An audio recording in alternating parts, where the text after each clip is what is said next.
Good morning kapawpaw, good morning kaburikat. Ang inyong burikat ay nagbabalik. Video for today mga kapawpaw, mga kaburikat. Samahan nyo kaming magpaligo dito sa apaka-cute naman na si Loie. Woohoo!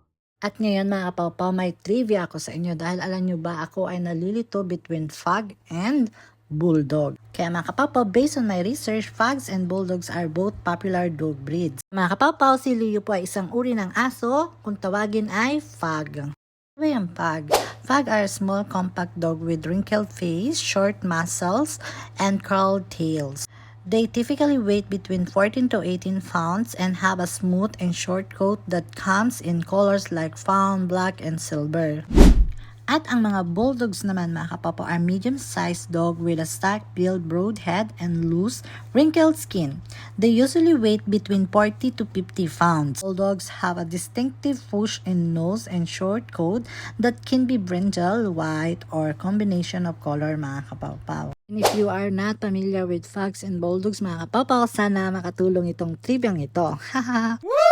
At doon naman sa mga kapawpaw natin dyan nakabayan na mayroong pets at naghahanap ng murang service para sa pet grooming, bisitahin nyo lang po ang aming Instagram at magpabook na kayo mga kapawpaw. There's more mga kapawpaw. If you do not have time to come or visit our shop, no worries mga kapawpaw because we have available pick and drop services. Only $1 500 mga kapawpaw. O diba, san ka pa? Kaya magpabook ka na.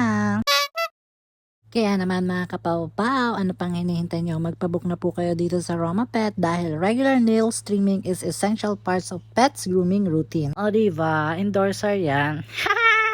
And there's more mga kapawpaw ha, ugaliin natin i-check ang nails ng ating mga alagang aso or pusa. Dahil itong si Leo, hindi ata siya na gugupitan ng kuko. So humaba hanggang sa dumikit na yung kuko niya doon sa mismong balat niya. Kaya habang ginugupitan yung nails niya ay nasasaktan siya at dumurugo na mga kapawpaw. Kaya mga kapawpaw, laging tandaan, overgrown nails can lead to painful and injuries for your pet, including broken or torn nails can be very painful for them.